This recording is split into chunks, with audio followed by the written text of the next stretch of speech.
കേരളത്തിൽ ആദ്യമായി motor car വാങ്ങിയത് ആരാണ്? ഇന്ന് സുലഭമായി അനേകം ബ്രാൻഡുകളിലുള്ള കാറുകൾ നമുക്ക് വിപണിയിലുണ്ട്.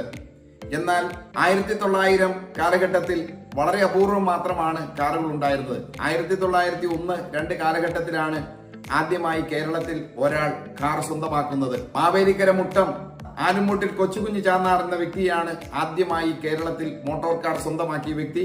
ഇദ്ദേഹം തിരുവിതാംകൂറിലെ ഏറ്റവും വലിയ സമ്പന്നന്മാരിൽ ഒരാളായിരുന്നു. ഏറ്റവും വലിയ ഭൂവുടമയായിരുന്നു. തിരുവിതാംകൂർ മദ്രാസ് പ്രവിശ്യകളിൽ ഏറ്റവും കൂടുതൽ നികുതി അടയ്ക്കുന്ന നികുതിദായകനായിരുന്നു.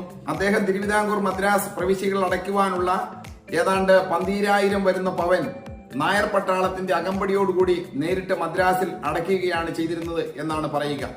മോട്ടോർ കാർ വാങ്ങിയ അദ്ദേഹം തന്നെയായിരുന്നു ആദ്യത്തെ മോട്ടോർ സൈക്കിളിന്റെയും ഉടമ.